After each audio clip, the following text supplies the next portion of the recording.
व जो काल झालेली घटना, ज्या दीपक बोराडेंनी माझ्यावरती जो आरोप केलेला आहे की मी त्यांची गाडी फोडली म्हणून, हे आरोप बिनबुडाचे आहे. तुम्ही सिद्ध करून दाखवा. माझी प्रशासनाला विनंती आहे, तुम्ही हे आरोप सिद्ध करून दाखवा, तेव्हा मला आरोपी ठरवा. पण ठीक आहे, आरोपी ठरवण्याचं कारण काय? तुम्ही समाजाची दिशाभूल करताय 100%. जो 24 तारखेला धनगर समाजाचा एस टी आरक्षणाचा मोर्चा झाला, तो जे 17 तारखेला मराठवाडा मुक्ती संग्राम दिनानिमित्त जी उपोषणाची तयारी झालेली होती, त्या लढ्यामध्ये मी कायम सोबत होतो. पण तुम्ही जेव्हा धनगर समाजाचे पहिले तुम्ही एस टी आरक्षण हा मोर्चाचा जो संदर्भ होता, जे उद्देश होतं की धनगर समाजाला एस टी आरक्षण मिळाले पाहिजे, तुमची पहिली प्रामाणिक भूमिका होती. नंतर जेव्हा तुम्ही स्वतः मार्केटिंगमध्ये उतरले, जेव्हा तुम्हाला समाजाने वरती फोकस केला, त्यानंतर तुम्ही स्वतः डायरेक्ट तुमच्या नजरेतून म्हणा, तुमच्या शब्दातून म्हणा, लगेच लक्षात यायला लागलं की तुम्हाला कोणीतरी पक्षाचा वास होतोय. माझा आरोप 100% आहे की तुम्ही धनगर समाजाची दिशाभूल केलेली आहे. कशामुळे केली? मी त्याचे माझ्यापाशी पुरावे आहे. मी त्यांना माझा सल्ला आहे की त्यांनी मला जे माझ्याकडे जे पुरावे आहे, मी ते 100% तुम्ही जर मला सांगितलं की तुम्ही मला सांगा, मी ते पुरावे द्यायला तयार आहे. त्यानंतर आमचे पुण्यश्लोक अहिल्यादेवी होळकर यांचे जे वंशज आहे, विशेषराजे राजे होळकर, यांना तुम्ही डावललं, यांना तुम्ही खाली बसवलं. होळकरशाहीचा अपमान म्हणजे आमच्या धनगर समाजाचा अपमान आहे. त्यानंतर धनगर समाजासाठी अहोरात्र काम करणारे गोपीचंद पडळकर आहे, तुम्ही त्यांना डावललं. का डावललं तुम्ही? तुम्हाला तुमचे लेकरं बाळं, तुम्हाला परिवार हे तुम्हाला स्टेजवरती लागतो, आणि तुम्हाला जे धनगर समाजासाठी काम करतायत तुम्हाला ते लागत नाही का? किंवा त्यांना तुम्हाला नेमके दाखायचं काय? तुम्हाला तुमचे स्वतः 100% तुम्ही समाजाचे निष्ठ राहा. समाजाचे निष्ठ मनोहरदादा जरांगे पाटील होते, तुम्ही त्यांच्या मागं समाज होता, पण तुम्ही निष्ठ तुमची दिसतच नाही आहे ना. धनगर समाज परिपूर्ण तुमच्यापासून लांब गेलेला आहे, हे तुम्हाला माहिती आहे.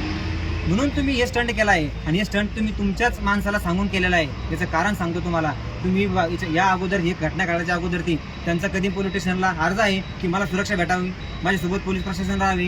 ही तुम्हाला सध्या भेटलेला की म्हणजे मला सांगायचं तात्पर्य की बाबा तुम्हाला सध्या फक्त नाही का तुमच्या समोर मीडिया नाही गेली पाहिजे, तुम्हाला सध्या फक्त मीडियासाठी तुम्हाला हिरो व्हायचे. तुम्हाला समाजाशी काही देणं घेणं नाही राहिलेलं आहे. तुम्ही आतापर्यंत जेव्हा उपोषण संपल्यानंतर तुम्ही जे शिव्या लावल्या, फुलं जळले, काय सिद्ध भेटलं तुम्हाला? तुम्ही मला सांगा, तुम्ही सिद्ध काय केलं? धनगर समाजासाठी धनगर समाजाच्या पदरात काय पडलं आतापर्यंत? 100% काय पडलं सांगा तुम्ही मला. माझा प्रश्न आहे, तुम्ही धनगर समाजाने त्यांच्या कष्टाचा पैसा होता त्यांनी जमा करून दिला, त्याचा हिशोब आहे का? माझे आरोप आहे, 100% आरोप आहे. मी तुम्हाला सांगतोय, आरोप म्हणजे माझे काही चुकीचे आरोप नाही आहे. हे सर्वसामान्य धनगर समाज हे माझ्या भावनाशी खेळतोय. म्हणजे सर्वसामान्य धनगर समाजाला माहिती आहे की दीपक बोराडे यांनी धनगर समाजाची दिशाभूल केलेली आहे. सगळ्यांना माहीत होतं. 24 तारखेच्या मोर्चामधून सर्वांना अपेक्षा होती की मुंबईचा नारा निघलाच पाहिजे होता. तुम्ही का नारा दिला नाही? तुम्ही नारा द्यायला पाहिजे होता ना की चलो मुंबई म्हणून 24 तारखेच्या तुम्ही का नाही केलं? जेव्हा शिष्टमंडळ प्रशासनाने शिष्टमंडळ पाठवलं, तुम्ही प्रशासनातून का टाईम घेतला नाही? किंवा तुम्ही का त्यांना त्या सांगितलं नाही की जोपर्यंत भेटत नाही तोपर्यंत तुम्ही का माघार घेतली? तुम्ही त्यांच्या प्रशासनाला तुम्ही अल्टिमेट द्यायला पाहिजे होतं. तुम्ही त्यांच्याकडून टायर पेड काढायला घेतला पाहिजे होता. तुम्ही त्यांच्याकडून नाही घेतला. तुम्ही तुमच्या स्वतःच्या मनानेच की आता उपोषण सोडणार आहे म्हणून. म्हणजे याचा अर्थ सरळ तुमचं मॅनेजमेंट कार्यक्रम आहे ना, सिद्ध करता तुम्ही.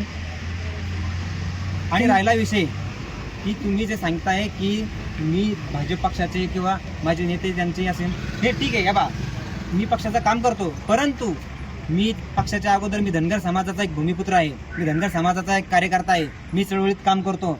याच्या अगोदर हे बघा, त्यांचे जेव्हा ते उपोषणाला बसले होते त्याच्या अगोदर सगळ्यात पहिले नाही का कलेक्टर ऑफिसला निवेदन माझं होतं, मी शासनाला अल्टिमेट दिलेला होता, मी उपोषणाला बसणार होतो.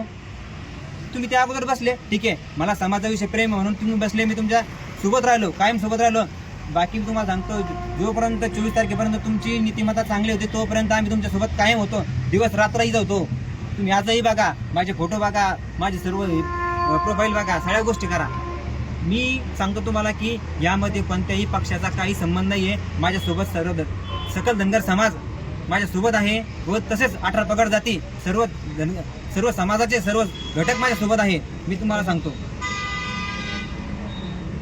त्यांनी आरोप केलेला आहे की रावसाहेब दानवे आणि आबा दानवे हे तुमच्या पाठीशी आहेत आणि त्यांनीच हे घडवलेलं आहे, असं पण त्यांनी आरोप केलेला आहे. मी तुम्हाला पहिलेच सांगितलं की यामध्ये पक्षाचा कोणताही संबंध नाही.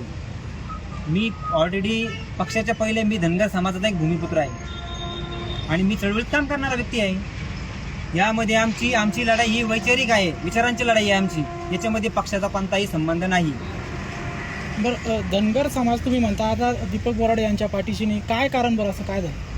कारणच आहे ना, कारण तुम्हाला तुमच्या धनगर एस टी आरक्षणासाठी तुम्हाला समाजाला प्रमाणपत्र मिळावं यासाठी तुमच्यापाशी दुसरा उद्देश नाही. कारण तुम्हाला फक्त तुमची स्वतःची मार्केटिंग, तुम्हाला जे 24 तारखेला जो मोर्चा काढला त्या मोर्चामध्ये तुम्ही नाही का स्टेजच्या बॅनरवरती अजूनही बघा माझ्यापाशी प्रूफ आहे की त्याच्यावर कोणत्याही महापुरुषाचा किंवा आमच्या अस्तित्वाचा आलेल्या लोकरांचा फोटो नाही आहे. तुमच्या गाड्यावरती तुम्ही स्टिकर टाकून फिरताय आणि त्याच्यावर आलेल्या लोकांचा फोटो आहे का? तुम्ही मला दाखवा. तुम्हाला परिवार चालतो तुमच्यावरती, तुम्ही त्या स्टेजवरून डायरेक्ट सांगताय तुमच्या समर्थकांना की हमारा नेता कैसा हो, दीपक भाऊ जैसा हो. धनगर समाजांनी तुम्हाला नेता बनवासाठी तिथं वरती तुम्हाला किंवा मोर्चा लोक सहभागी झालेले नव्हते.